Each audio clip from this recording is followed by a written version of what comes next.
Oh, what's up, fuckers? It's me, Clueless Biker. Since community quarantine pa rin hanggang ngayon, in-extend pa.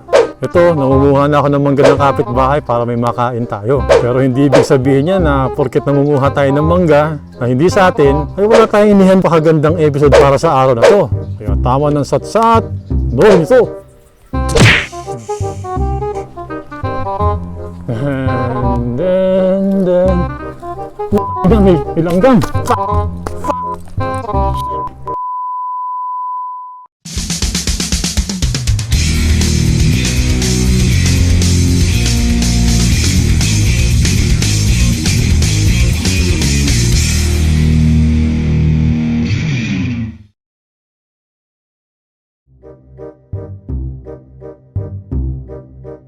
Ilang linggo na akong di nakakalabas at nakakapagmotor. Ay, nakakatamad. Kailangan ko na magagawa. A few moments later. Ano ba manalagyan ng manibela to? Ano akong magawa? Paano? What? Paano? Alam ko na! Risers ang sagot dito. So ano nga ba mga risers? Ito yung mga pares ng bakal o aluminum na kumakabit sa manibela at yung ibabaw ng tinidor na kung tawagin ay top 333. Gaya nito.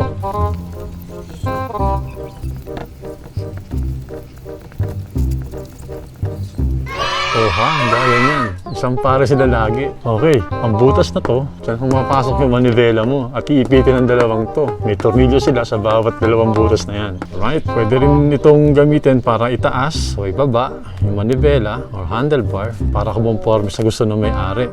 Ito ang examples ng mga risers.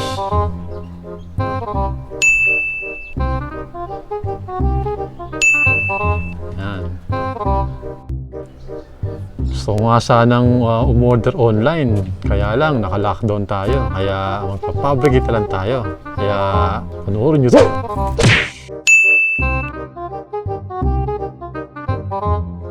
Siyempre kailangan natin ng TRS or cold rolled steel. In diameter at haba, depende sa gagawin yung risers. Vernier caliper, drill bit, hand taps, o pang-roscas kung tawagin, yung handle, kikil, hand drill, clamping vice grips, C-clamp, bench grinder, vice o gato, welding machine, bench drill o barena, isang lathe machine o sa Tagalog, torno. Siyempre, importante sa lahat ang ating expert fabricator.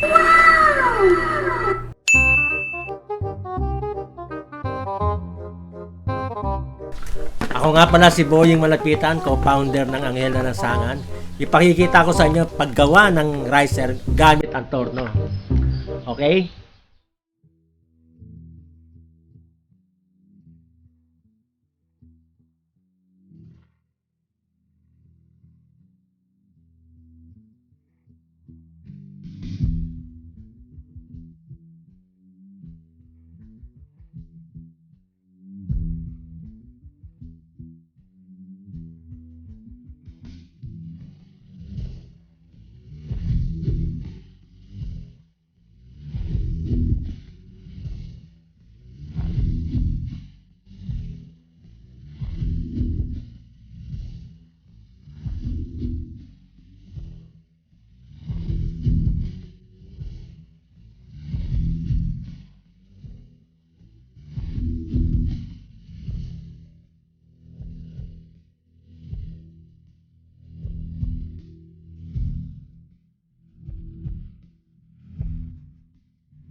Oh, ito na yung ano natin, pinaka-finished product. Ayan, may butas na, may lagayan na rin sa pinaka triple tree. Dito may kakabit, tornilyo. Tapos yung ano, ayan, ganyan. Na-split yan. Ganyan, oh, ayan, may-split mo. Tapos kakabit mo ng ganyan. Ayan, yan ang iipit sa manibela mo ngayon. Ayan, tapos lagyan ng tornilyo rito. Ayan, ganyan mangyayari yan. Tapos naka-forma ka na.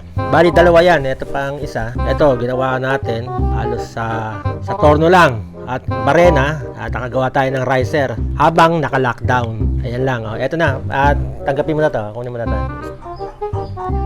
Maraming salamat. Napakaganda ng mga to. Kakabit ko na kagad para nakaporma na. Alright, so naka-mount na siya sa manibela. For mock-up lang. So temporary lang itong mga tornilyo natin to. Kuha tayo ng appropriate size tornilyo once na mawala na yung lockdown. And there it is.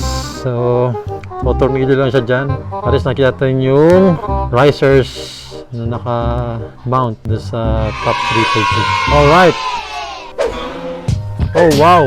Ganun pala ang paggawa ng risers gamit ang torno. Akala ko puro order lang, Shopee, Lazada lang makakakuha ng riser. Pwede pala itong gawin kahit na gamit torno lang at barena.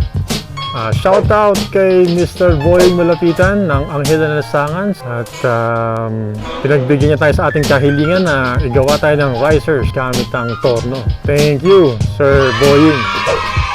Siguro marami nagtataka kung nasaan ang mga alaga kong pusa. Well, dito sa bahay, nagpa-practice din sila ng social distancing. Kagaya nito.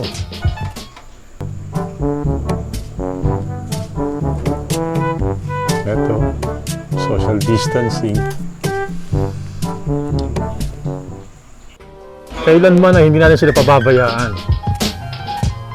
At maraming salamat din sa ating 200 subscribers. Ha? 170 pa lang? Well, ano pang hinihintay mo? Click subscribe para maabot natin yung 200 subscribers natin. And of course, ito na ang pinakahihintay natin. Ang mahiwagang salita ng matalinong pantas. Stay the fuck at home, people! Hanggang sa muli mga fuckers! See ya! So like and subscribe for more cat production. Yeah!